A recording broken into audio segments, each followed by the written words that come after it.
Boa tarde, graça e paz, tudo bem, galera? Sei que tem uma grande parte que está fazendo ou descansando a mente, dando uma revisão para o Enem. E eu sei que há pessoas aqui, há jovens, que vão fazer o Enem, mas tem uma maneira diferente, não é? De se preparar para as provas. O Apocalipse, a interpretação do livro do Apocalipse, as 3 escolas, nós vamos falar sobre isso aqui rapidinho.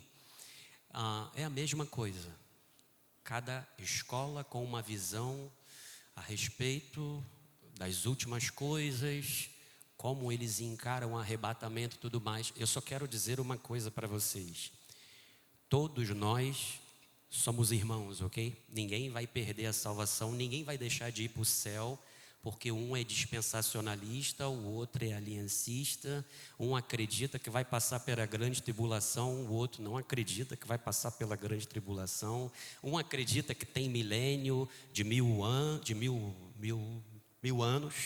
outros não acreditam em milênio, ou seja, é amilenista, outros acreditam que o milênio é um dia só. Enfim, a despeito de tudo isso, todo mundo que é eleito vai para o céu, ok? Então, quem crê nisso, quem crê naquilo, vou lembrar as palavras do apóstolo. Uma vez a gente estava falando justamente sobre isso, né? Grande tribulação. Se a igreja, como é que Jesus vem quem vem escondido, depois ele vem às claras e tudo mais. E aí o apóstolo falou assim, uma vez ele estava conversando com o bispo Roberto Macalester, que nem a gente estava conversando com ele, e ele falou assim: como é que você gosta, Suza, como é que você gosta de café com leite? Fala para mim. O que você faz primeiro no café com leite? O leite. Depois você coloca o café. E você? Leite, a mesma ordem. Alguém aqui coloca o café primeiro e depois coloca o leite? Beleza. Não importa, é café com leite.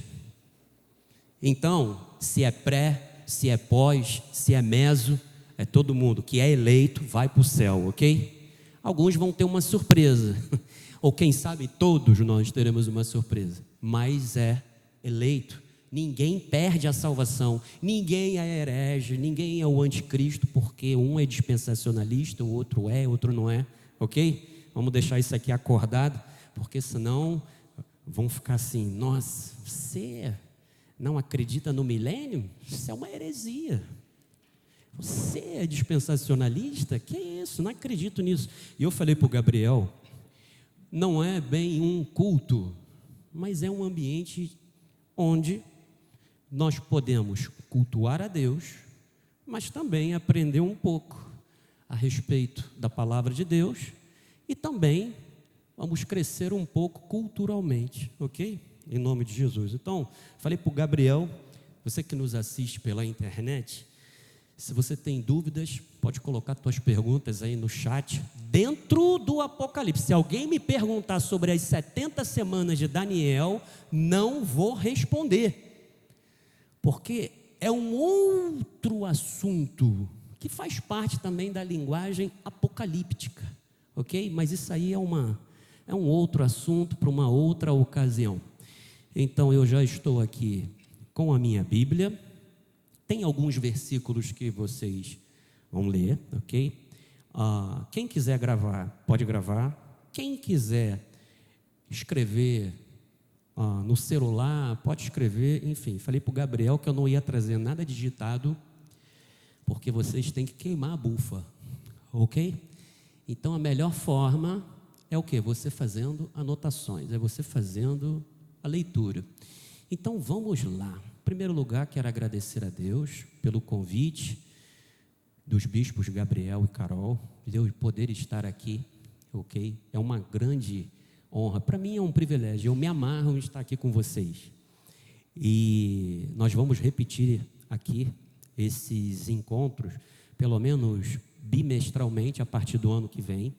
Eu sei que isso aqui é o princípio de dúvidas.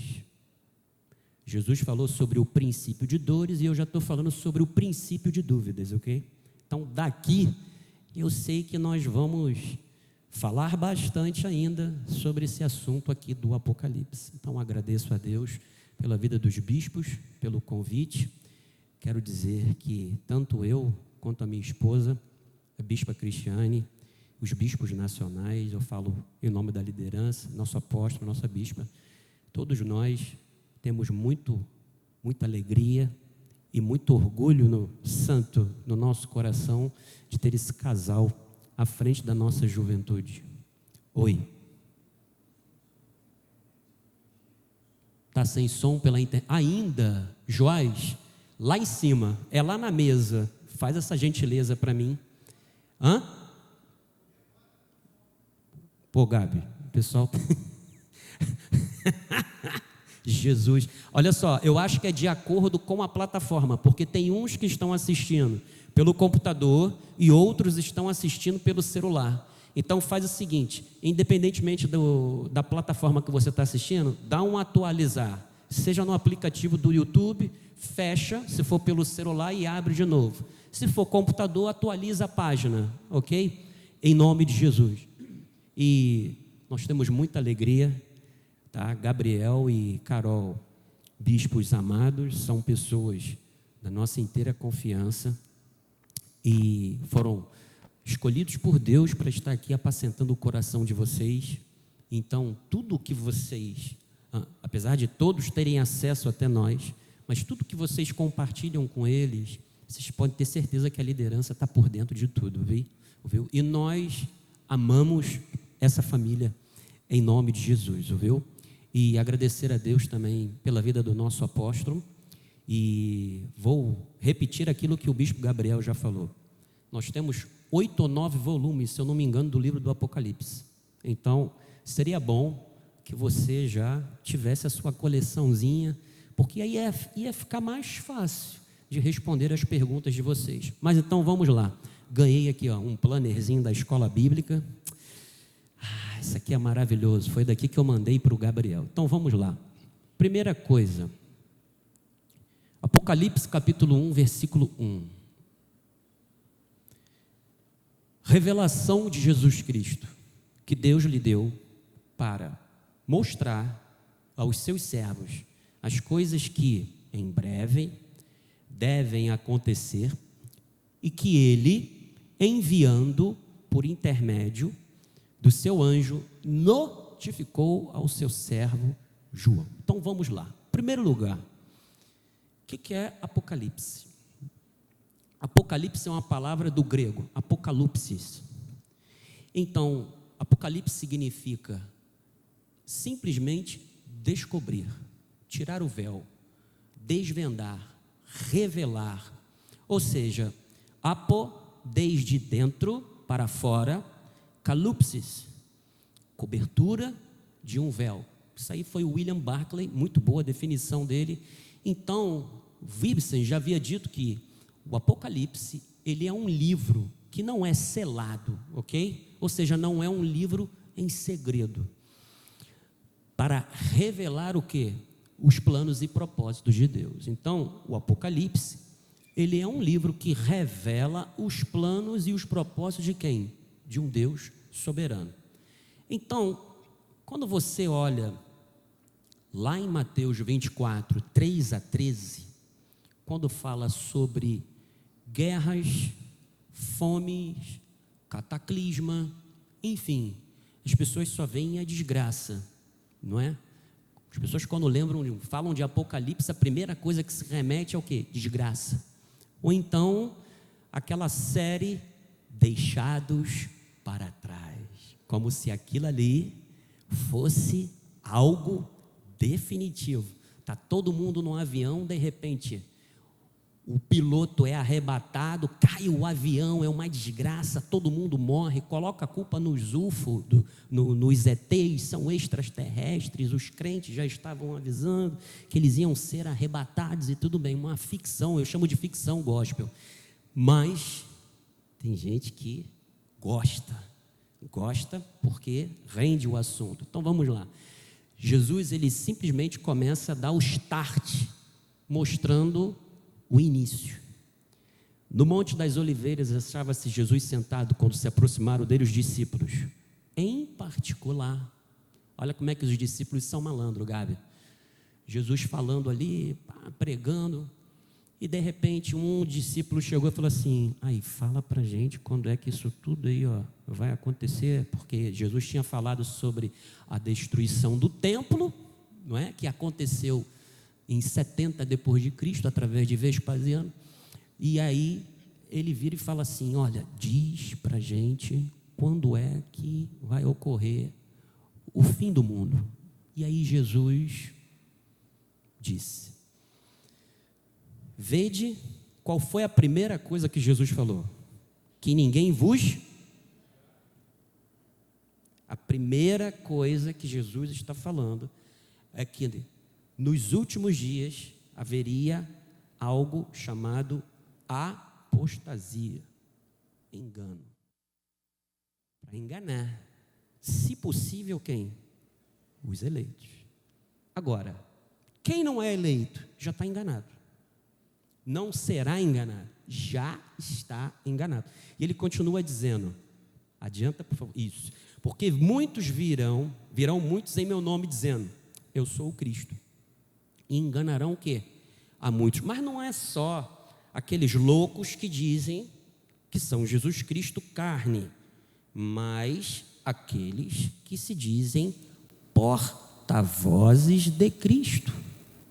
Deu para entender? Então ele continua dizendo, enganarão a muitos, e certamente, olha aí, ouvireis falar de guerras, rumores de guerra, vede, não vos assusteis. Olha só, Jesus está falando isso aqui, que é para ninguém ligar o sinal de alerta, porque olha só, muitas pessoas pegam o Apocalipse e fazem que nem Nostradamus, né? Pegam os seus mapas escatológicos, juntam os seus dicionários, vamos estudar essas profecias. O Apocalipse não é para ser lido dessa maneira, tá? E Jesus está falando, olha, não é para que vocês se assustem, porque vai acontecer, ok? Vai acontecer, porque é necessário assim acontecer, mas ainda não é o quê? O fim. Próximo. Porquanto se levantará nação contra nação, reino contra reino, e haverá fomes. Vamos acabar com a fome do mundo. Não vai acabar. Não vai. Sabe por quê? Porque o homem está entregue e vendido ao pecado. Então o pecado, ele cega. O Apocalipse, ele revela. O pecado cega. Cegos por quem? O Deus deste século. Então ele diz, terremotos em vários lugares. Porém, tudo isso é só o princípio. Princípio de dores, das dores. Próximo.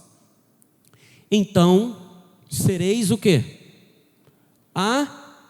Atribulados. Irmãos, deixa eu falar uma coisa para vocês aqui.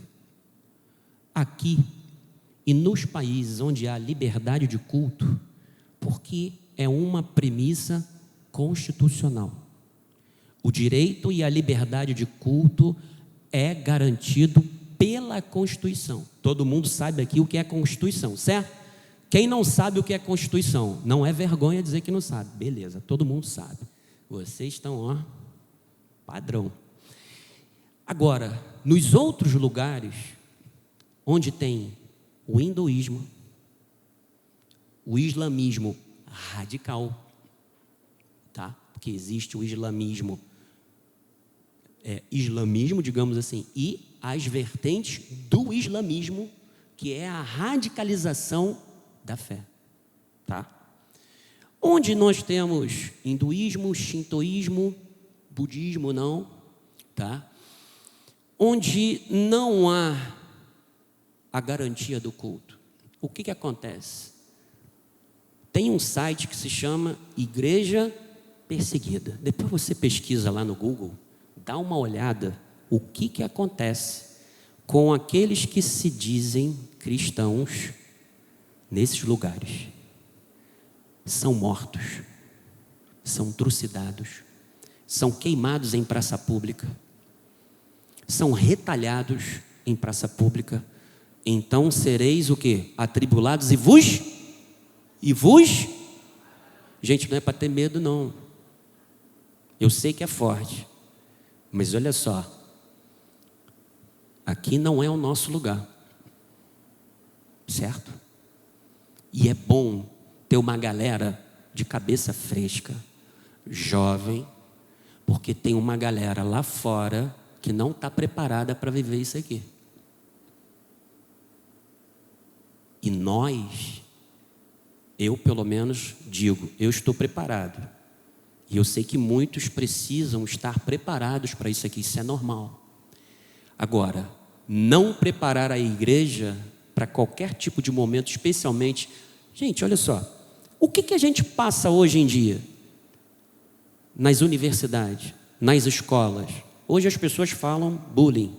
É crente? Nego, cai em cima, não é verdade? Nas faculdades, nas ideologias. Hoje, nesses países tipo o Brasil, Estados Unidos, qual é a forma de perseguição? É a perseguição o quê? Política. Ah, você é cristão? Você é contra o aborto? Você é contra a diversidade da família? Isso é o quê? Ah, você é quadrado, você é fundamentalista. Por quê? Porque a razão, o interesse desse grupo é simplesmente destruir a família, erradicar Deus do seio da família, para acabar com toda essa estabilidade. Então, isso aqui já ocorre, não foi só com os mártires lá atrás, já ocorre no mundo todo. Eu vou correr porque senão não vai dar tempo das perguntas todas. Vai, adianta. 10. Nesse tempo, muitos hão de quê? Se escandalizar.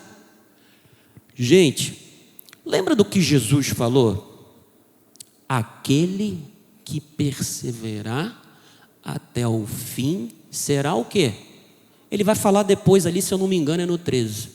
Como é que nós vamos saber quem é crente? No aperto. Sabe quando é que você sabe quem é crente? Na hora da doença.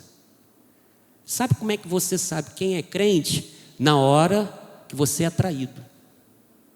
Sabe quando você mostra que você é crente? Quando você é agredido. Seja fisicamente, seja moralmente. Ele diz, trair e odiar o quê? Uns aos outros. Próximo. Levantar-se-ão muitos falsos profetas e enganarão a muitos. Foi por isso que Jesus falou, cuidado que ninguém vos engane. Vai. E por si, olha o pecado, multiplicar a iniquidade, o que aconteceria com o amor? Se mais de quase todos. Quase. O seu não vai esfriar. Beleza? Nem o meu. Agora o 13. Aquele, porém. Aí, Jesus, aí, bispo. Poxa. Só é salvo quem persevera. Justamente. Porque ele é um com Cristo. Aquele que perseverar até o fim. Esse será o quê? Salvo. Então, olha só. Quem é o autor do livro do Apocalipse? Segundo os estudiosos, o apóstolo João. Onde ele escreveu o livro do Apocalipse? Patmos. O que era Patmos? Alguém aqui sabe o que é Alcatraz? Não, né? Os mais antigos sabem. Por exemplo, presídio de segurança máxima. É porque fica difícil você trazer uma referência para cá, porque às vezes rola uma rebelião e a galera foge do presídio. Alcatraz é uma prisão nos Estados Unidos, que ela era tipo numa ilha, tipo a nossa prisão na Ilha Grande. Era um lugar praticamente impossível de você fugir. Tá? Então, João, ele foi exilado. Por quê? Porque ele pregava o evangelho. Ele foi para a ilha de Patmos. Onde ficava essa ilha, bispo? Na costa oeste da Turquia. Existe até hoje a ilha de Patmos. Qual é a data? Muitos dizem 60 depois de Cristo, na época de Nero, e outros por volta do ano 90, na época de Domiciano. Então, olha só, vou passar o contexto histórico. João estava preso. Qual era o objetivo dele? Era fortalecer a fé dos cristãos que estavam sob ataques do Império Romano. Domiciano. Então, por exemplo, as igrejas da Ásia, elas foram as destinatárias daquela carta. Então, o Apocalipse, ele é um livro histórico também. Passado, presente, futuro. Aliás, essa era a visão de Lutero, tá? Então, o que acontecia? À medida que o imperador não era adorado, o que Roma exigia? Que o imperador recebesse adoração como se ele fosse uma pessoa divina. Para quê? Para ele ter um império o quê? Coeso, unido. Então, a base da espiritualidade de Roma era necessário para sua consolidação. Entendeu?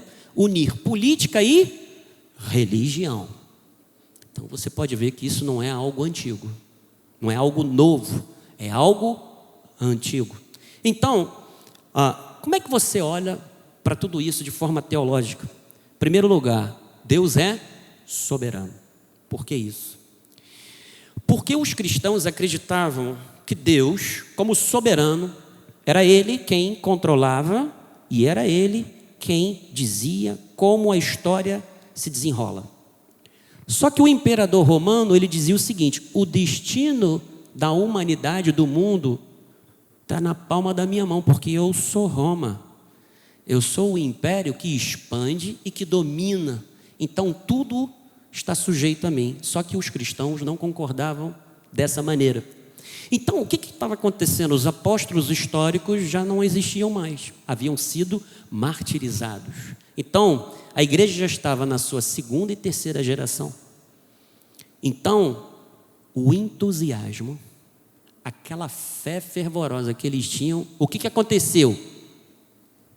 Diminuiu. Está entendendo? Por que na igreja de Éfeso, qual foi a advertência que Jesus fez? Olha, eu tenho contra você que você abandonou o quê? O teu primeiro amor. Você está me entendendo? Era muito difícil naquela época, porque você, sendo cristão, você tinha os seus bens o quê? Expoliados. O que significa isso? Eles tomavam, Roma tomava os seus bens. E havia também o quê? Restrições de compra e venda. Então aí você já começa a entender o que é a marca da besta, onde diz que só pode comprar quem tem o quê? A marca da besta. E as pessoas estão preocupadas com o chip, as pessoas estão preocupadas com o código de barra. Na minha época, a marca da besta, sabia, Bispo Gabriel, era o código de barra. Não, porque esse número, se você contar, tem 2 grandes, tem 2 pequenos, olha, tem mais 3 grandes, dá 666. Naquela época, era o código de barra. Depois, passou a ser o chip. Tudo agora é o chip. Elon Musk está lascado com isso, e a Neuralink. Porque eles acreditam, quando surgiu a situação do Elon Musk, da Neuralink, qual foi a primeira coisa que eles falaram? Olha lá, ó, é a marca da besta. Por quê? Porque o chip vai controlar a razão das pessoas. E se o crente permitir que um chip seja implantado na sua mente, o chip vai apagar da sua memória quem é Jesus. Amados, se até quem sofre de Alzheimer não se esquece de Jesus, você já viu aqueles vídeos das pessoas que sofrem de Alzheimer?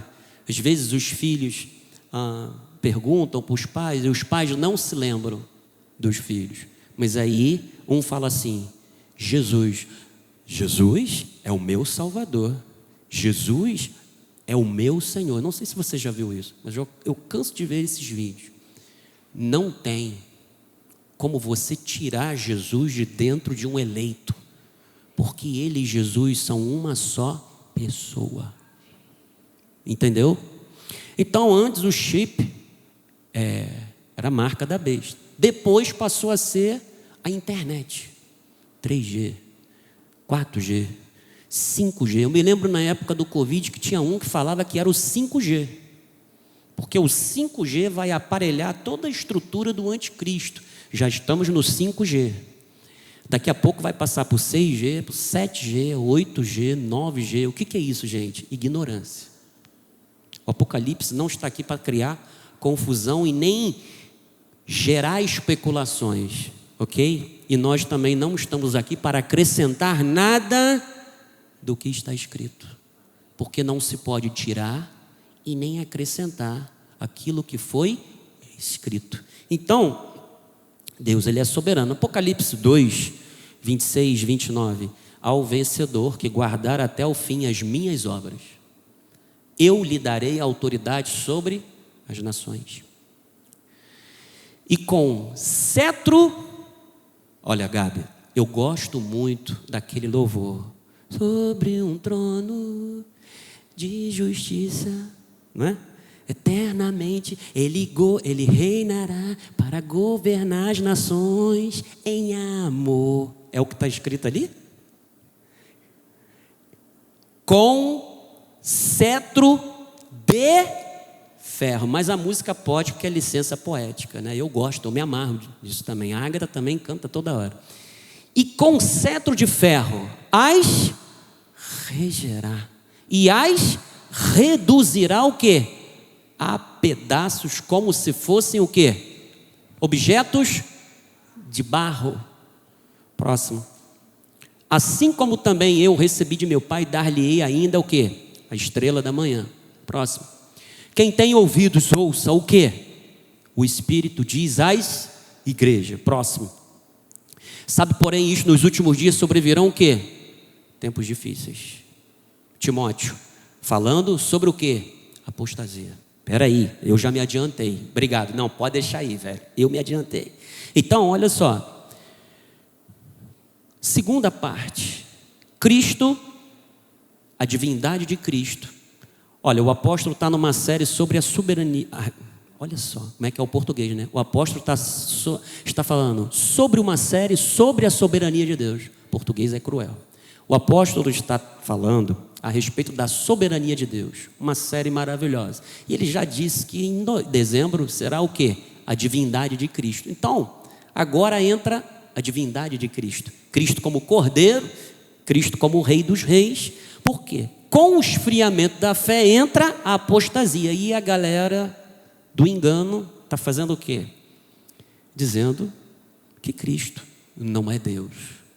Que Cristo, na verdade, era homem. Outros dizem que Cristo era um demiurgo, tá? Isso é coisa de gnosticismo. Demiurgo é uma divindade menor.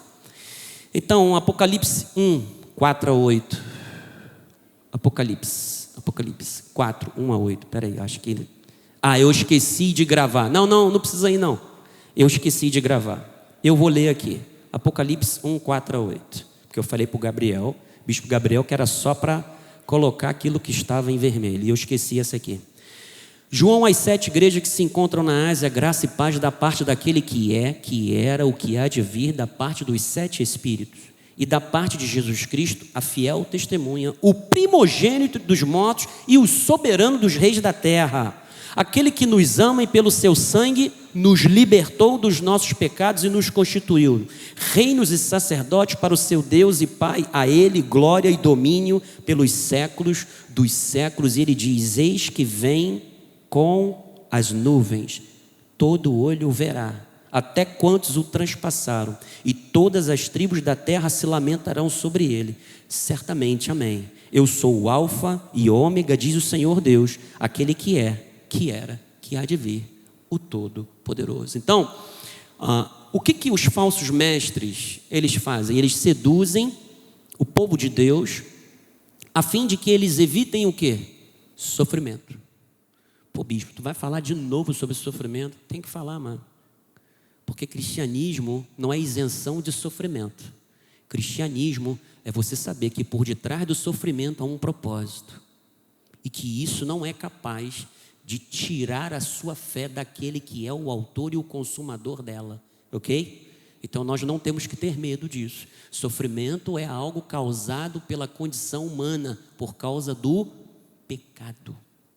Então, a adoração ao imperador,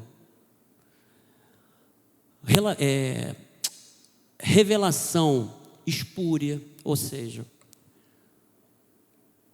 você só vai compreender uma parte da espiritualidade do Evangelho se você seguir esse tipo de orientação. E daí você vê determinados evangelhos, por exemplo, o Evangelho segundo o Espiritismo. Não tem nada a ver isso. Isso é uma revelação espúria. Agora, o esfriamento do amor, o abandono do primeiro amor, que nem a igreja de Éfeso. E é por isso que ele falou que nos últimos dias haveria o quê? Versículo 1, volta lá no 1, por favor. 1. Nos últimos dias sobrevirão tempos difíceis, vai, por favor. Pois os homens serão egoístas, avarentos, jactanciosos, arrogantes, blasfemadores, desobedientes, certo? Aos pais, ingratos, irreverentes, desafeiçoados, implacáveis, caluniadores, sem domínio de si, cruéis, inimigos do bem, traidores, atrevidos, enfatuados, mais amigos dos prazeres que amigo de 5. Quantos adjetivos aqui foram ditos? 18. Certo? 18 dividido por 3 dá quanto? Hã? Isso aí. 6, 6, 6. Aqui. Só aqui já tem 6, 6, 6. 6 é o número do homem, porque no sexto dia, quem foi criado? O homem. Já está começando a dar corda, né? A curiosidade já está começando. O Apocalipse é legal por causa disso. Então, olha só, gente. Gente, eu tenho que correr. Misericórdia. Meu Deus. Meu Deus. Olha, nem precisa botar os versículos, irmão. Depois você coloca os versículos, Gabriel, lá no Dinamis. Porque senão, nossa, meu Deus.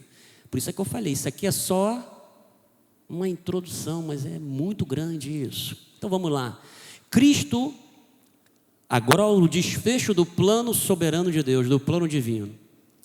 Cristo é o Rei dos Reis, o Senhor de Senhores. Ele veio como cordeiro, mas ele vai voltar como soberano. Então, em primeiro lugar, ele retorna, ele vai julgar, ele vai galardoar, e ele criará novos céus e nova terra.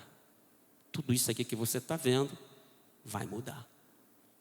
Então, o Apocalipse, ele tem 3 escolas de interpretação. O Astolfo que gosta disso.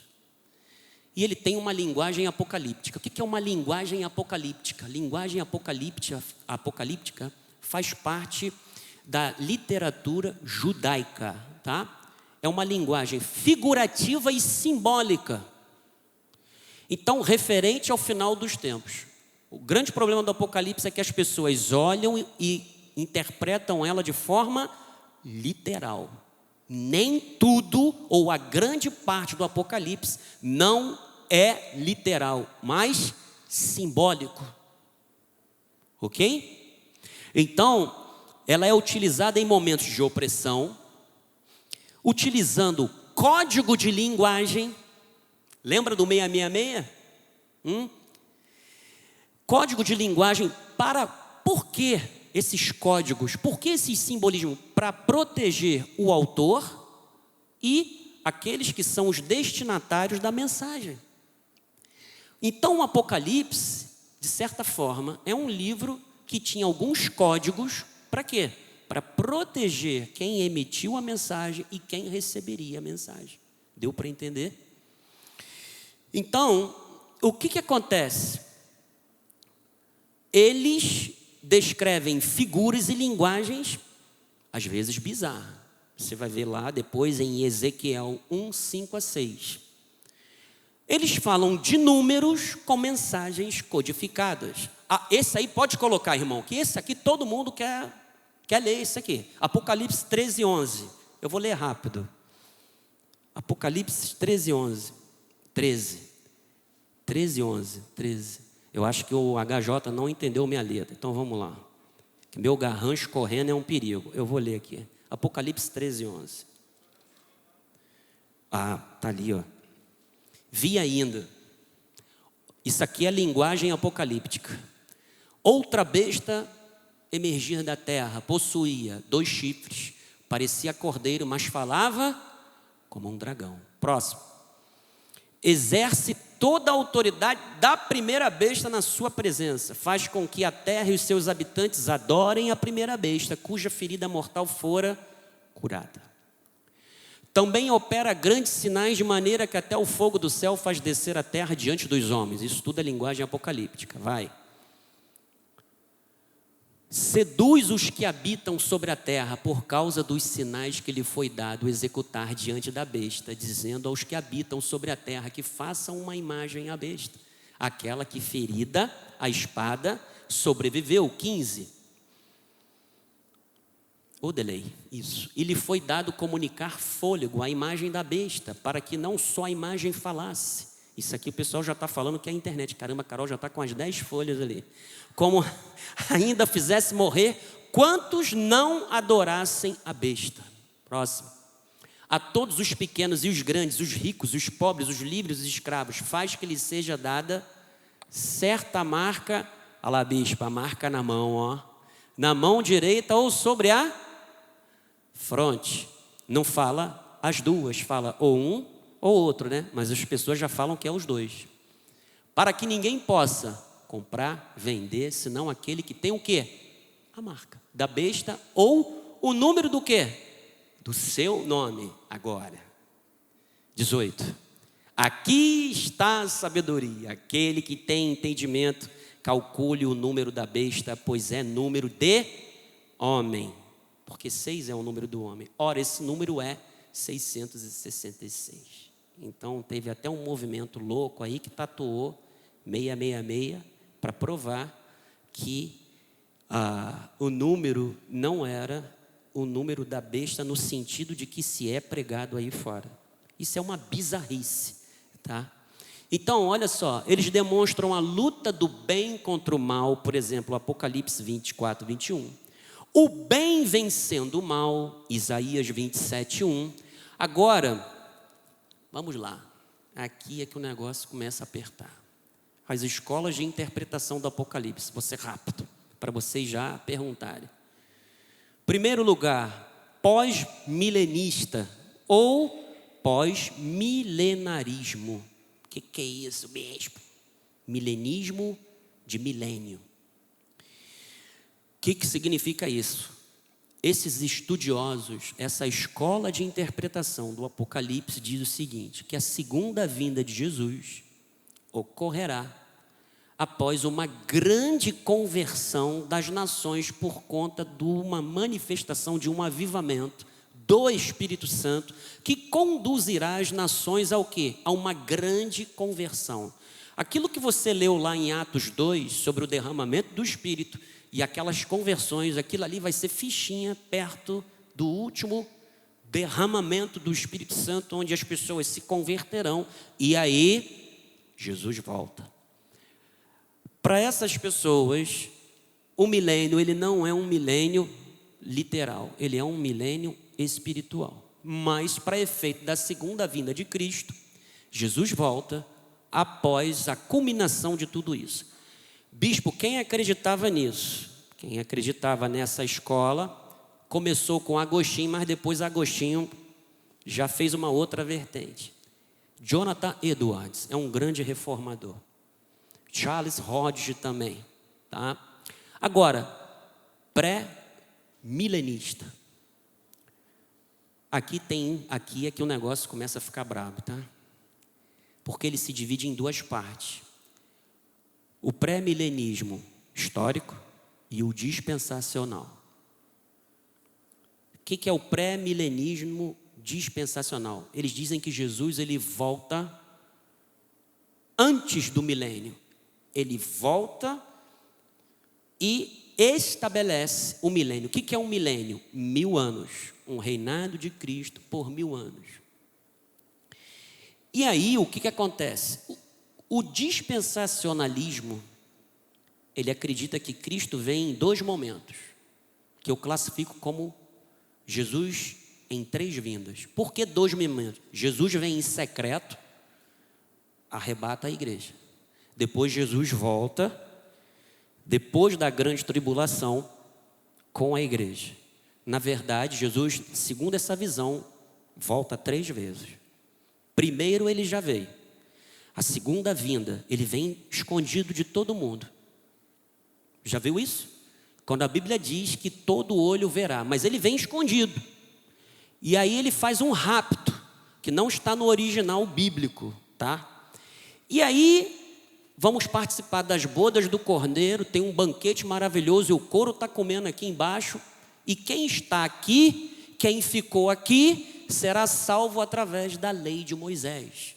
Porque o regime pelo qual será estabelecido para a salvação é a lei, porque o Espírito Santo não estará mais na terra. A minha pergunta é, se o Espírito Santo, que é quem conduz ao homem à salvação, não teve capacidade de levar aquela pessoa junto com a igreja de Jesus, como é que a lei vai fazer isso?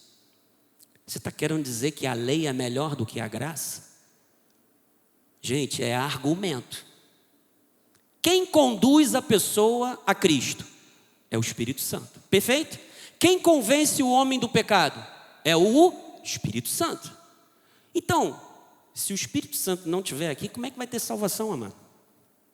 E aí, tem uma galera que na época da Covid vendeu o kit de sobrevivência da grande tribulação. Como sobreviver na grande tribulação. E teve gente que segue essas maluquices. 700 milhões de seguidores, tá? As pessoas lá babando. Nossa, que coisa linda. E já constrói bunker dentro de casa, que nem os americanos. Sabe o que é bunker? Bunker são residências subterrâneas. Porque se tiver um ataque nuclear, porque o americano vive com medo, porque ele é detentor de armas super poderosas nuclear, aí no embate com a Rússia, imagina, morre todo mundo, só sobra barata, irmão. E quem está no bunker lá embaixo. Então, o dispensacionalismo, o pré-milenismo dispensacionalista é assim. E o clássico? Agora o clássico. A igreja passa pela grande tribulação. Muitos vão morrer, muitos serão martirizados. Mas bispo, a grande tribulação é o cálice da ira de Deus. E eu aprendi com o apóstolo, até mesmo com os bispos, de que nós não fomos destinados para a ira. Você está certíssimo. Nós não fomos destinados para a ira. A grande tribulação não nos afeta. Vou te fazer assim, como é que eu posso colocar? Você lembra do Israel dentro do Egito? Lembra das pragas? Das 10 pragas? Afetou Israel? Não. Afetou quem? O Egito. Afetou Israel? Não afetou. Então, aí a gente parte não só para essa. Essa daqui era parte da crença da igreja primitiva. Agora, qual é a escola que também os reformistas, essa escola aqui, ela era adepta da igreja primitiva. A igreja primitiva no início acreditava nessa. Os reformistas, qual é a escola que eles mais se aproximam? A pós-milenista, tá? Que o milênio ele é exercido através da igreja, e o amilênio. Então, olha só, o que é amilenista, bispo? amilenista é um termo pejorativo, porque é a negação de um milênio. O amilenismo, ele não nega um milênio, mas ele nega um milênio literal. Por quê? Pedro diz que 1000 anos é como um dia e um dia como 1000 anos. Então, o que é um milênio?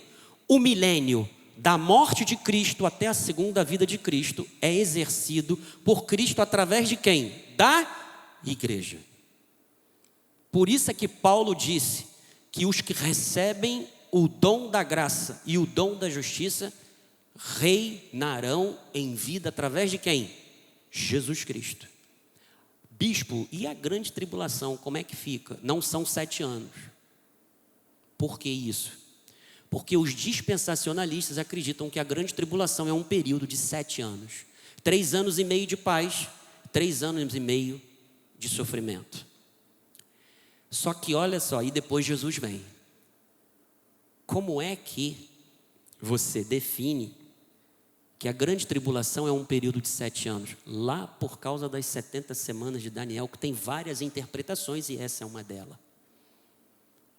E aí eu digo para você o seguinte: se assim o fosse, todo mundo ia saber quando Jesus ia voltar.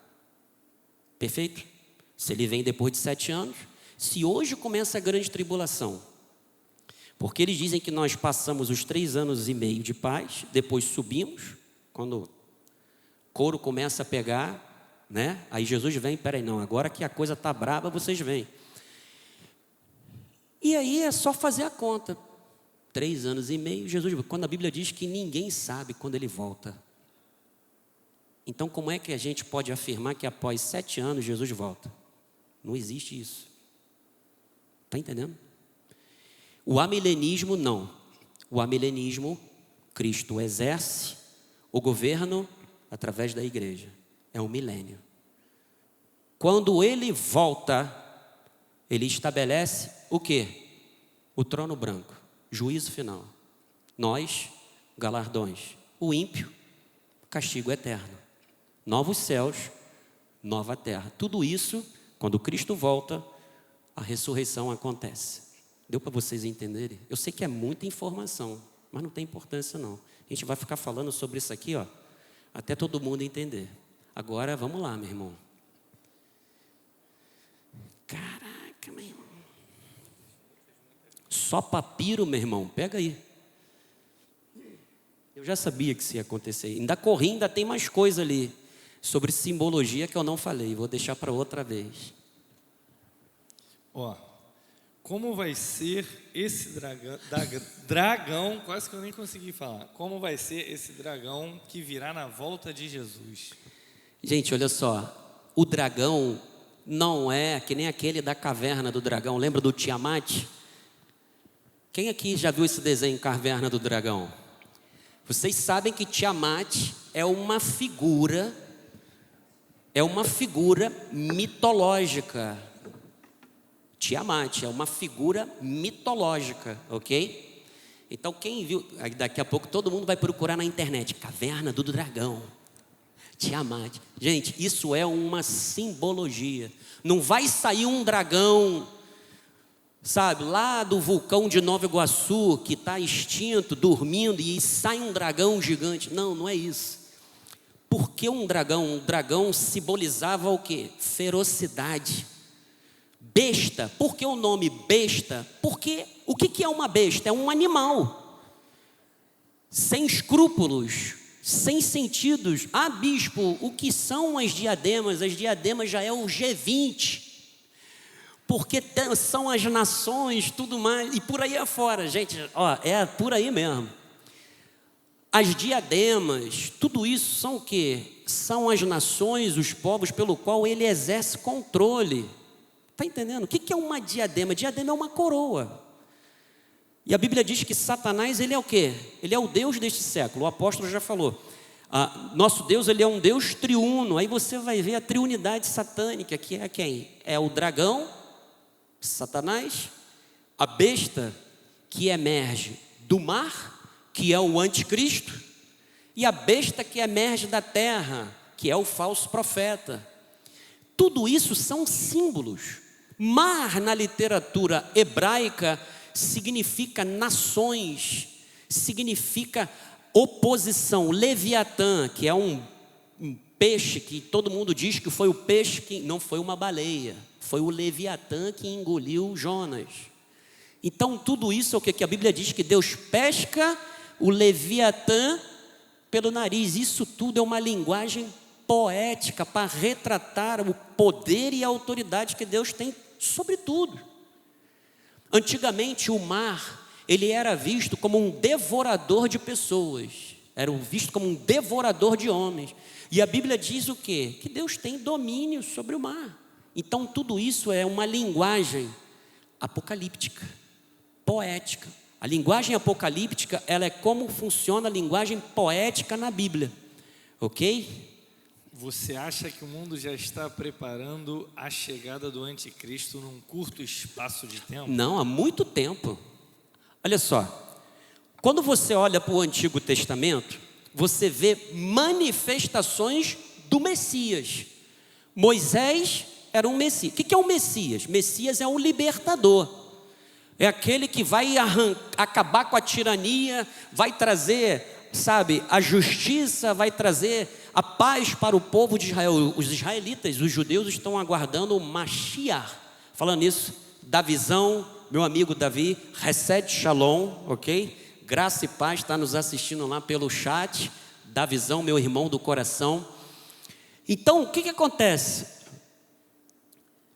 Eu estava falando sobre tanta coisa. A chegada do anticristo. Então, quando você olha para o antigo, juízes, Gideão, Baraque, Sansão, são o quê? Tipos de Cristo, o Messias, o libertador. Até que ele veio. Não tem hoje em dia tipos de Cristo, mas há uma inversão daquilo no Antigo Testamento. Existem o quê? Manifestações do anticristo. Os imperadores romanos, Hitler, certo?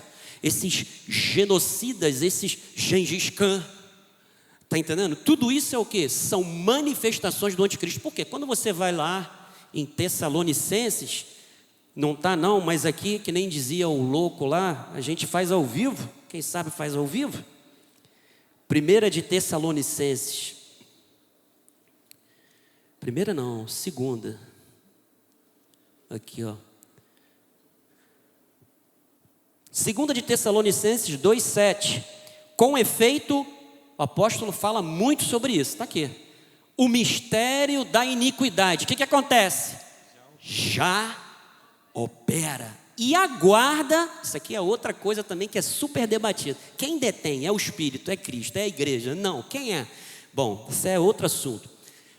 E aguarda somente que seja afastado aquele que agora o quê? O detém. Por exemplo, a galera do pré-milenismo dispensacional, dos deixados para trás, eles dizem que esse agora que o detém é o Espírito Santo, porque ele reúne a igreja. Então, quando a igreja sair, o homem da iniquidade aparece. Só que olha só, mano, já opera. Ele não está dizendo que, sabe, vai operar. Não, já opera, já age. Então, tudo que você vê, por exemplo, abertura das Olimpíadas. Quem viu? Quem viu? Não vou fazer propaganda, mas eu tenho que avisar.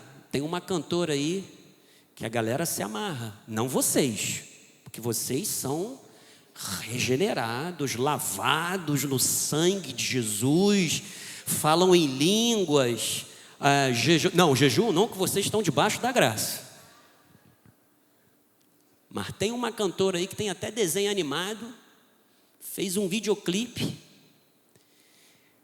de roupa vermelha e tudo, um ritual de iniciação, e aquilo ali é o que, mano?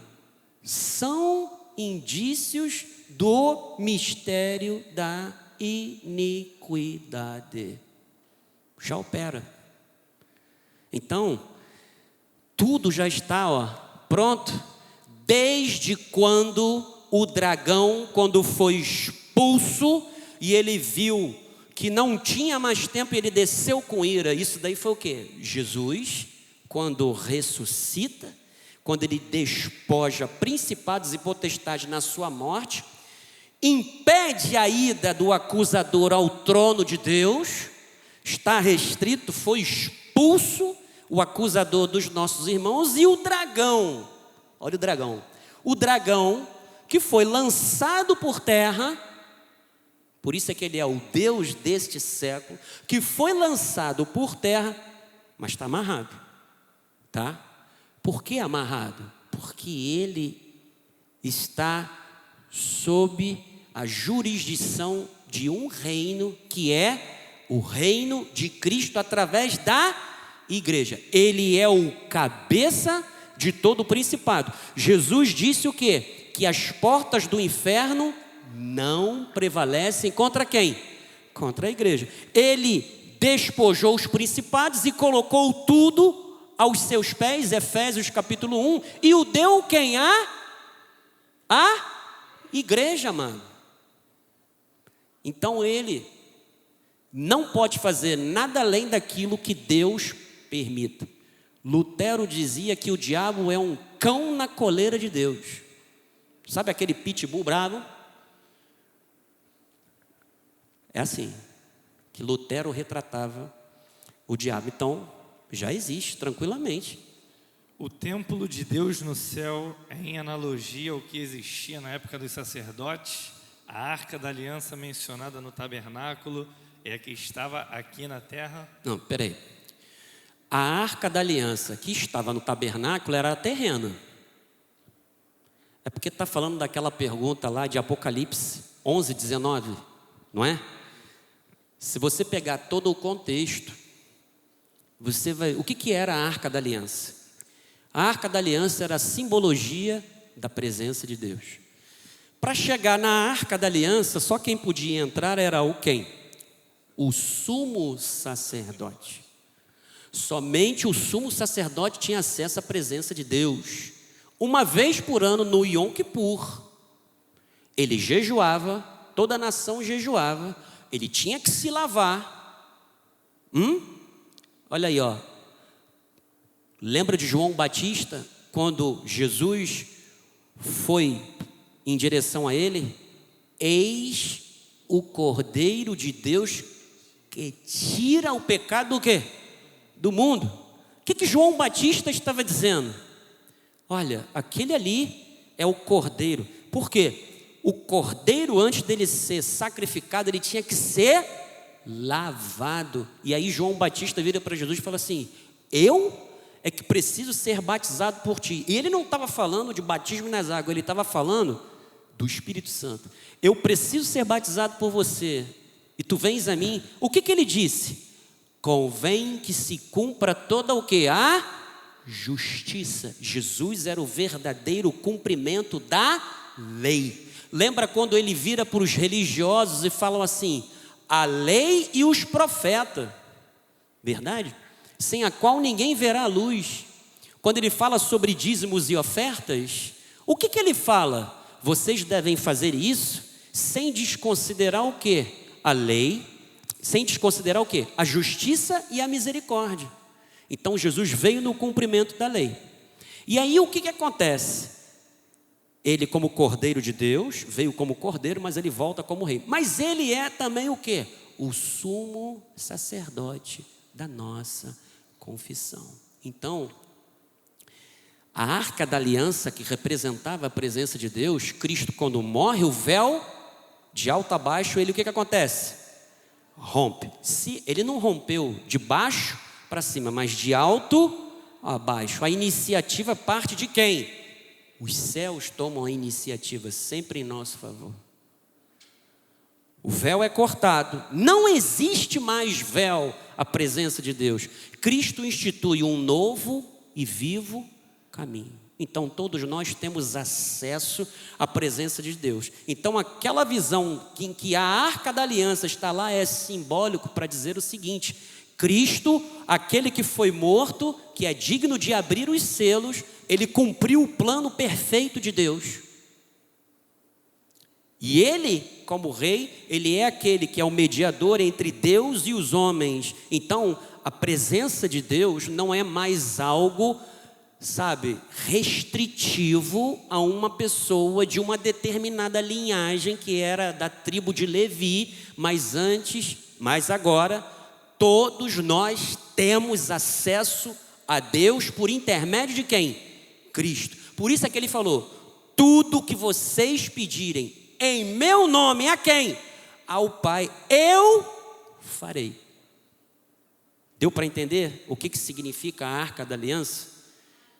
É uma simbologia. Não tem uma arca lá de madeira, eucalipto, por favor, tá?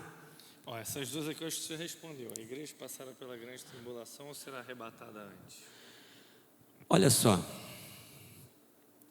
A igreja de Cristo não sofre a grande tribulação. Lembra do que eu já falei aqui a respeito do Egito?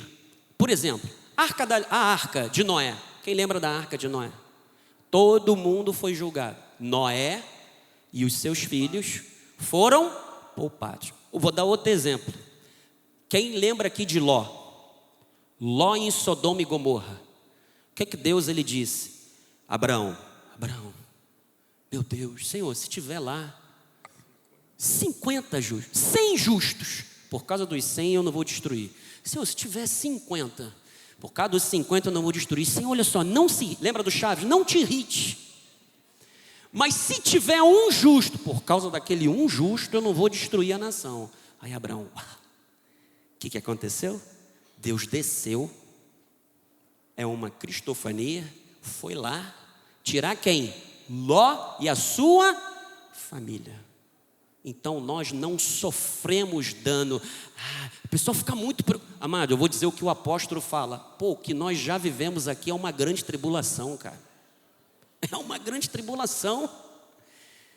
Você sai em casa, Senhor, que os teus anjos me guardem, porque tu não sabe se vai rolar um faroeste, que nem rolou na Avenida Brasil há umas 4 semanas atrás.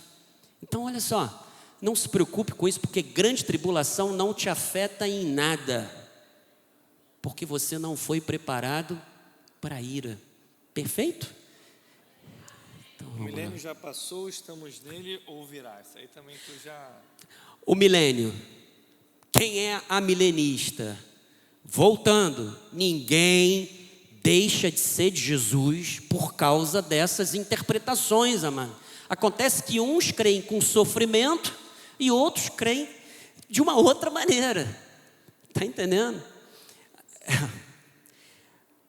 O milênio, para os amilenistas, já estamos no milênio. Para os pós-milenistas, já estamos no milênio. Por quê? O milênio se encerra com o retorno de Cristo. E os pré-milenistas são esses, que Jesus vem 3 vezes. Ele já veio uma vez, vem escondido, depois ele volta de novo, quando a Bíblia diz que todo olho verá. Nós acabamos de ler em Apocalipse. Então, amados, olha só. O milênio, ele é o governo de Cristo através da igreja. Nós já estamos vivendo. É porque as pessoas lembram daquelas revistas do Testemunha de Jeová. Lembra que fala lá da profecia de Isaías 9? O leão vai conviver com um cordeiro e o tigre vai comer planta e por aí afora. Cristo, ele reina através da igreja e exerce o seu senhorio através da igreja. Então, o milênio, como já foi dito aqui nas 3 escolas de interpretação, a que mais está em voga aí é a galera dispensacionalista, por causa do deixados para trás. Tem vários filmes lá a respeito sobre o Tim LaHaye, sobre isso. E quem falou sobre essa escola de interpretação foi John Nelson Darby, no século XIX. Algo lá do século XIX. E desde então, isso tem sido uma voga. Ok? A outra aqui, ó. As trombetas serão audíveis para nós? Isso é tipo um Constâncio. É porque eu ali. não falei sobre simbologia. Então, olha só falando aqui. Simbologia, o que eram os selos, amados? Selo era uma estampa destinada a franquear, autenticar o conteúdo de uma mensagem ou correspondência. Os reis, antigamente, eles selavam as cartas. Está entendendo? Era para autenticar, era para garantir o conteúdo da mensagem. Exatamente, hoje é o cartório, que é uma máfia. Temos as trombetas. O que as trombetas elas significavam? Elas precediam eventos festivos, os juízos de Deus, a voz de Deus. Elas eram utilizadas para advertência, que preparavam o quê? A volta do Messias. Tá? E o que são as taças? Eram usadas em rituais ou cerimônias de libação. Por exemplo, Paulo, quando fala em 2 de Timóteo 4,6, já estou entregue por libação, aquilo era o quê? Uma oferta. Então, ele aponta para o último estágio dos juízos de Deus. Então, por quê? Selo, besta, trombeta, taça. Porque era para transmitir as mensagens que Deus queria com autoridade, alerta, advertência, juízo, em uma linguagem compreensível. Tudo o que nós estamos aqui discutindo, os judeus e os convertidos da época já sabiam. Eles entendiam perfeitamente esses códigos. Eles entendiam essa linguagem. Então, a trombeta, audível, trombeta, Paulo fala, toca a tua trombeta, a tua confissão, o que você fala. Amado, você pode ter certeza de uma coisa. Se vai ser audível, se não vai ser audível, quando ela tocar, você está pronto. Pô, bispo, mas é audível ou não é audível? Amado, aqui a gente não está fechando o Apocalipse, é isso e acabou. A gente não está fazendo isso. Nós estamos entendendo a mensagem e como ela foi passada naquela época. Então, quando eu falo que vai ser audível ou não vai ser audível, quando ela tocar você vai entender. Pode ser o seu nome. Pode ser o seu nome. Você está me entendendo? Quando a Bíblia fala lá em 2 de Tessalonicenses, ao tocar da trombeta pelo arcanjo, significa que haverá uma prévia. Pode ser audível? Pode, claro que pode. Ou pode ser o nome seu e de todos os eleitos de Deus, ok? Que isso. Léo. Jesus está sentado no trono à direita de Deus. São 2 tronos? Não. Poxa, isso aqui é fácil. Gente, o apóstolo já cansou de falar isso aqui. Mas é bom que ele vai falar sobre a divindade de Cristo, mas eu vou falar aqui de novo. Não é Apocalipse 3, não. 4. Depois dessas coisas olhei, e eis não somente uma porta aberta no céu, como também a primeira voz que ouvi como a de trombeta. A primeira voz que ouvi como de? Está vendo? Uma voz, como de trombeta. Ao falar comigo dizendo, sobe para aqui e te mostrarei o que deve acontecer depois destas coisas. Quer dizer, o centro de controle sai da terra e passa para o trono de Deus. Agora, porque o anjo fala assim, vem cá, vamos dar uma voltinha, vamos lá em cima que tu vai ver as coisas agora de uma outra visão. E ele diz assim, imediatamente eu me achei em espírito, e eis armado no céu um trono, e no trono alguém sentado. Só tem uma pessoa no trono. Pô, bispo, e essa parada aí de destra? Gente, olha só. Destra significa honra, significa poder, significa autoridade. Presta atenção, existem 2 coisas dentro da exegese ou da hermenêutica, como você queira. Chama-se antropomorfismo e antropomorfismo. Antropomorfismo atribui a Deus qualidades humanas, físicas. Deus. O braço do Senhor é forte, os olhos de Deus passeiam por toda a terra. Isso é para você entender. Os olhos de Deus passeiam por toda a terra, significa que nada está oculto aos olhos de Deus, o braço de Deus. Você quando vai pegar peso, tu vai fazer como? Com o braço.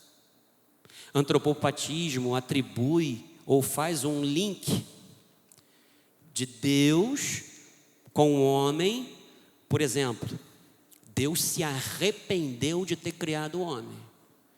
Não entristeçais o Espírito Santo no qual fostes selado.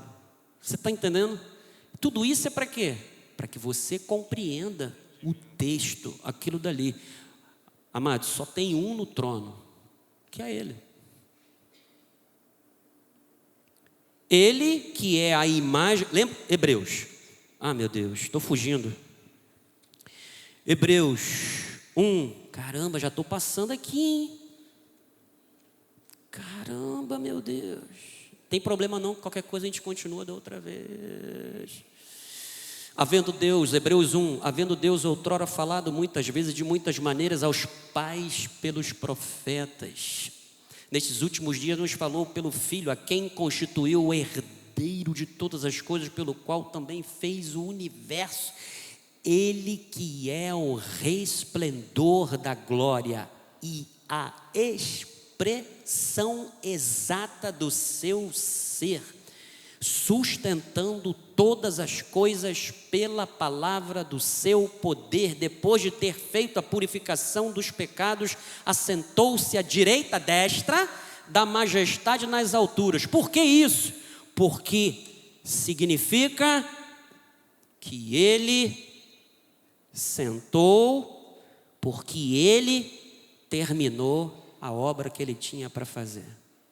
Não tem mais nada para Jesus fazer. Ele cumpriu a lei, ele nos purificou, ele nos justificou, ele não tem mais nada a fazer. Agora ele só vê o cumprimento de tudo o que ele fez. Por isso que ele assentou-se à destra da majestade. Significa que não há mais trabalhos, não há mais nada que Cristo tenha para fazer com relação à nossa salvação. Entendeu? Quem quiser saber mais, Astolfo, estudo bíblico também, é da mesma escola do Bispo André, estou brincando. Qual deve ser, a última pergunta, qual deve ser o nosso posicionamento em graça frente às profecias e avisos que frequentemente surgem acerca da destruição, faltas de alimento, devastações? Orar. Pode vir para segunda-feira, pode vir para os cultos de oração aqui. Por que eu estou falando isso? Se eu não me engano, é Jeremias. Eu já falei sobre isso.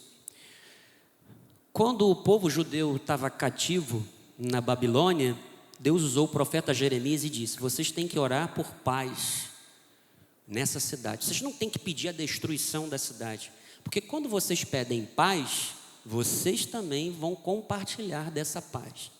A Bíblia diz que nós temos que orar por reis, príncipes, todos aqueles que estão investidos de autoridade. Primeiro, por que isso?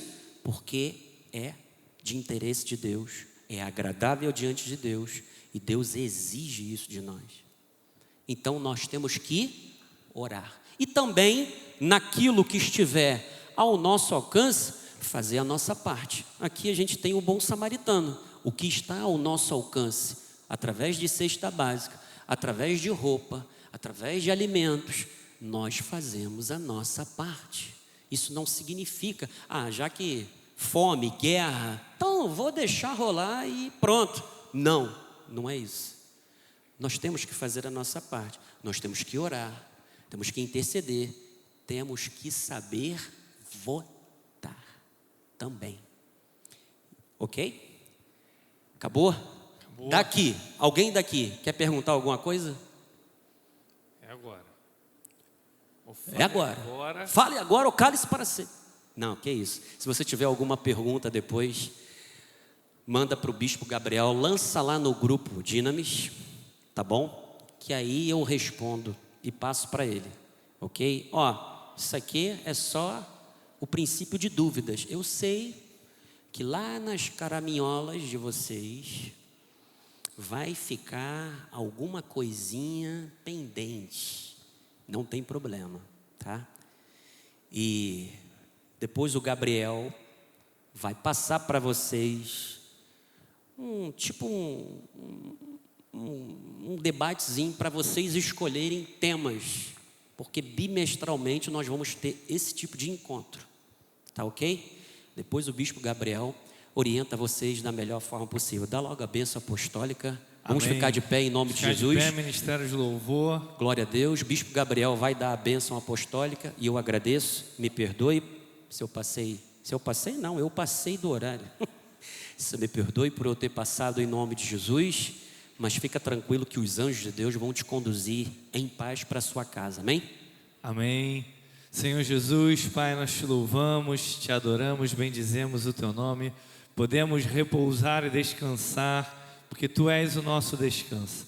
Que o Senhor nos leve em paz, em segurança, que tenhamos um final de noite abençoado, que amanhã estejamos aqui cultuando a Ti, um culto racional, as nossas vidas como sacrifício vivo, santo e agradável a Ti. É isso que te pedimos e desde já te agradecemos por este culto maravilhoso que tanto nos esclareceu, abriu os nossos olhos.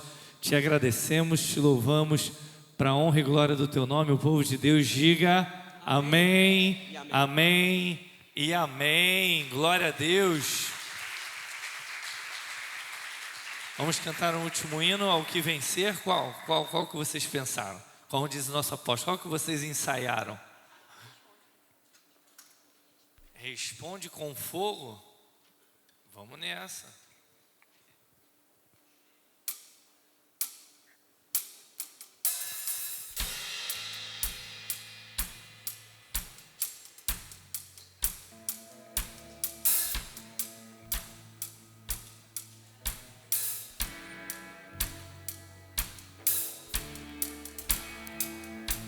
Há um lugar onde eu desejo ir, aonde eu corro e não me canso, aonde eu tenho asas pra voar, ir cada vez mais alto. Há um lugar onde eu desejo ir, onde o amor ganhou um nome, aonde a chama não se apaga e a paixão consome. Teu amor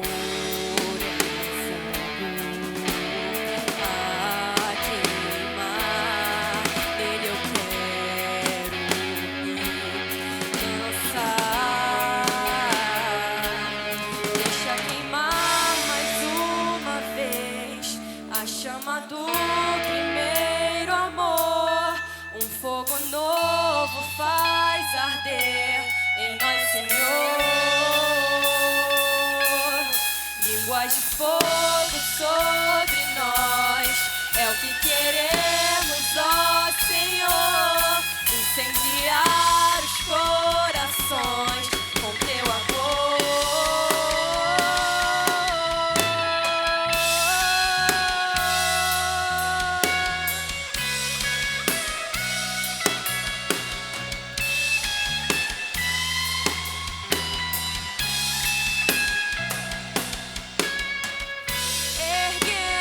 Nossa voz ao Deus que responde com fogo.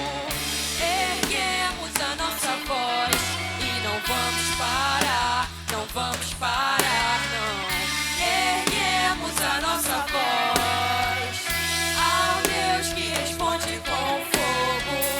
Erguemos a nossa voz e não vamos parar,